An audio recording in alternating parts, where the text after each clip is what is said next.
Maxime, les images du succès de Strasbourg face à Nantes. Oui, ça avait pourtant bien commencé pour les Nantais de Vahid Halilhodžić pour sa première sur le banc des Canaries avec le but de Demen Tabibou, grosse frappe du gauche, égalisation de Maxi Oyedele, le contrôle est parfait, la conduite de bas, le petit extérieur du pied sans forcer. Ablin avait redonné l'avantage aux Canaries, mais Joaquim Panicelli, entré à la pause, a fait la différence. Égalisation en déséquilibre, dos au jeu et puis à l'affût, renard des surfaces sur ce coup franc d'Enciso, mal repoussé par Anthony Lopez. On était à la 92e minute. Alors Joaquim Panicelli qui va peut-être connaître sa première sélection cette semaine. Il a été appelé en renfort. On rappelle qu'il n'y a pas Lautaro Martinez notamment. Quel joueur ce Joaquim Panicelli? Il y en a déjà une à l'automne dernier contre Angola. Ah, une? Quelques minutes. Ah, je ne m'en rappelais plus. Autant pour moi. Magnifique. Il pourra jouer contre Jordan Lefort. Exactement, international mauritanien. Vous avez bien suivi l'actualité. Alors, est-ce que c'est une première ratée? Je me tourne vers vous, Raymond. Vous avez coaché il n'y a pas si longtemps que ça le FC Nantes. Première ratée pour coach Vahid? Non, dans le jeu, non. Ouais. Dans le résultat, oui, mais perdre contre Strasbourg, il y a d'autres équipes qui ont perdu contre Strasbourg. Mais dans le jeu, on a trouvé, moi j'ai trouvé du rythme, des courses, de la volonté, de l'envie. Ils ont deux barres. Je ne peux pas dire que ça soit raté, c'est pas un mauvais match. Il y a des fois, c'est des matchs où on se dit on n'a rien fait. Là, ils ne peuvent pas dire ça et ils n'ont pas de réussite. Ils n'ont pas de réussite. Non. Est-ce que vous avez été surpris même par l'entame des Nantais, Ludo, voir toute cette énergie? On les a sentis un peu libérés. Pour connaître un peu coach Vahid, je m'attendais vraiment à ça. Vous avez plus peur de rentrer dans le vestiaire que de sortir sur le terrain. Il a aussi un peu patiné son discours. Hein. Il a toujours ce qu'il faut sous le capot, mais je veux dire, il s'adapte aussi. C'est quelqu'un qui a pris des sélections il n'y a encore pas si longtemps. Oui, bien sûr. Il connaît la nouvelle génération et il sait aussi adapter son discours. Vous avez vu l'effet sur Mathis Ablin de la petite vanne gentillette. Et vous avez vu l'effet sur le joueur, comment ce soir il a voulu. Il a été très très bon. Pour vous dire, à la fin du match, j'avais trouvé ça presque cruel. La manière dont Nantes perd ce match-là. Je les ai trouvés dans le rythme, je les ai trouvés dans l'agressivité, dans l'état d'esprit. J'ai même vu des séquences vraiment très intéressantes au niveau du jeu, avec des joueurs qui avaient vraiment envie de faire un résultat. Bon, après, il y a le talent en face, hein, parce que là, les jeunes qui ont été nous chercher, Strasbourg, c'est...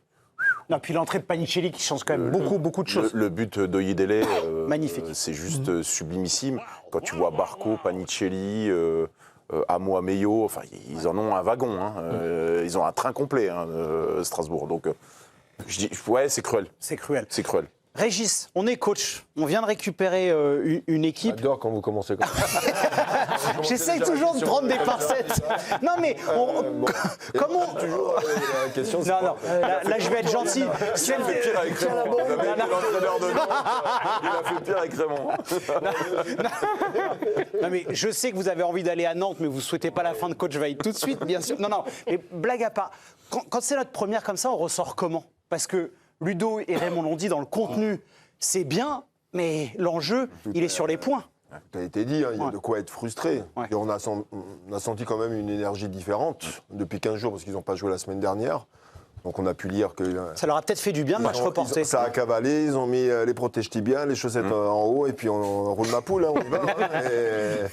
Mais ça s'est vu. Dire, il y a eu le jeu vertical, il y a eu du mouvement dans le milieu, ils ont fait des sorties... Mais malheureusement, à l'image du troisième but qu'ils prennent, une faute ridicule qui amène le coup franc et le coup franc qui amène le troisième but de Strasbourg. Et quand vous vous trouvez dans cette situation-là, vous êtes puni. On regardait le match avec Raymond, on dit il n'a plus qu'à prendre le but ici, et puis c'est un but. Bon coach chez Oracle alors. Ah là, on était sur la même longueur d'onde. C'est ridicule en fait, cette faute. Il met le coude, ça n'a pas lieu d'être. Il y a des joueurs qui ont élevé leur niveau de jeu. Hein. Moi, j'ai pris plaisir à regarder ce match, hein, parce qu'en plus, Strasbourg propose toujours des choses. Les rentrants de Strasbourg ont fait du mal. C'est incroyable. Ils donnent beaucoup plus de présence dans la surface. C'est pour ça qu'ils ont marqué ces deux buts. Voilà, maintenant, vous savez, quand vous vous trouvez dans une situation, quand vous êtes entraîneur, vous avez fait, je pense que, je ne connais pas bien Vahid, hein, mais il a dû faire beaucoup de choses. On entend des choses sur lui, sur la préparation de match. En fait, on a vu qu'il y avait une vraie préparation autour de ce match. Ça a été préparé, ça a été travaillé, il y a vraiment eu un plan de jeu. Voilà, malheureusement, ça n'a pas voulu tourner, deux fois les montants. Quand ça ne veut pas. Scénario cruel. On va entendre Félix et Johan dans quelques instants. Moi, on a une réaction, Maxime, de Ganago. Oui, qui a déclaré chez nos confrères de Ligue 1+, on n'est pas abattu. C'est très dur de perdre ce match vu le contenu. On était vraiment engagés, on avait envie de prendre les 3 points. Le problème, c'est le réalisme. On a tout donné, on a montré un vrai visage. Donc c'est quand même encourageant et j'espère que ce facteur chance réussira la prochaine fois. Félix, scénario cruel, mais en face, il y a quand même une excellente équipe. C'est pas infamant finalement de perdre 3-2 face à Strasbourg. Ça peut être un motif d'espoir pour coach Vaïd ? Je pense pas, pour plusieurs raisons. Je vois pas trop le rapport entre la première... Vous avez la mine défaite, vous êtes supporter nantais. Vous semblez vraiment touché.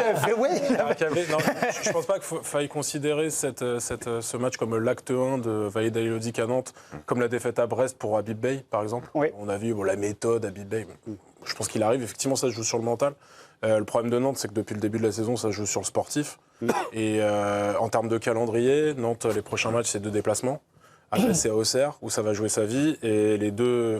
Auxerre qui vient de battre Brest 3-0 en infériorité numérique. Alors justement, et c'est là où je voulais en venir, c'est que je pense qu'effectivement, quand Demen Tabibou décide pour une fois de libérer un petit peu son jeu, Ablin fait du Ablin, il a toujours été comme ça. Mohamed Kaba, qui est un très bon joueur, très en dessous du niveau normalement qu'il est censé avoir. Quand il était à Valenciennes, il avait un énorme potentiel. En Ligue 2. C'est un vrai joueur. En Ligue 2 joueur. Un très bon joueur. C'est un très bon... Non mais Mohamed Kaba, international, toutes les classes d'âge. J'aurais jamais dû aller à Lecce, il a fait un mauvais choix de carrière. De toute façon, on parle avec n'importe quel recruteur au bord d'un stade qui vous dit que Mohamed Kaba, dans sa génération, c'est exceptionnel, mais on a dit la même chose de Tanguy Ndombele, on a dit la même chose de beaucoup de joueurs. Donc tu es en train de nous dire que Nantes, c'est mort, en fait. Non, ce que je veux dire, D'où la ligne des conflits. Tu nous non, l'as ce que je veux tranquillement. dire, c'est que je pense modestement que ce soir n'a pas, et les soirs, hélas, qui vont suivre, n'ont pas grand-chose à voir avec Vaïd Halilhodžić ni avec son staff.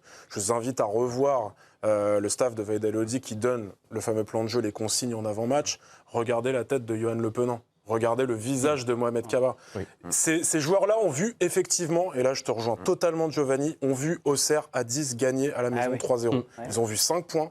Ils ont dit là, ça va se jouer à la maison. Derrière, c'est Metz et Auxerre en déplacement. Et les deux derniers, l'avant-avant-dernier et l'avant-dernier match, c'est très compliqué pour Nantes. Donc là, si tu prenais pas des points ce soir, tu as commencé à sentir le roussi. Ils les ont pas pris. Pour moi, le nom de Vaïd Halilhodžić, malheureusement, moi je suis ravi de le revoir. A pas grand-chose à voir dans la situation. D'accord. Ouais. Juste cette stat, Johan, 17 points. Aucune équipe avec ce bilan ne s'est maintenue. C'est le bilan actuel du FC Nantes. Est-ce qu'on peut dire ce soir, avec cette défaite, que Nantes est quasiment condamné ou c'est trop tôt ? Pas du tout, parce que j'ai vraiment adoré ce match de Nantes. N'oublions pas qu'à 2-1, ils ont 2 occasions hallucinantes, monumentales. Et là, Ganago, il n'a pas de bol parce qu'il y a 2 miracles de gardien. Il y a le montant qui est là. Ils ont fait un sacré match. Et un petit mot quand même sur Panikelli qui continue. Il va arriver à 16 buts, il va arriver à 20 buts et plus. Et surtout, c'est constant. On aurait pu se dire, ça va durer 1 mois, ça va durer 2 mois. Et il est là, et il est là. Et c'est pas seulement, comment dire, un mec, un grand numéro 9. Non, il est physique, il est technique, il est très intelligent et il peut nous faire une carrière à la Olivier Giroud. Meilleur buteur de Ligue 1 actuellement, Joaquin Panikelli, joueur magnifique qui sera avec la sélection argentine championne du monde. On l'espère pour plus trop longtemps. On espère que la France cet été fera le boulot.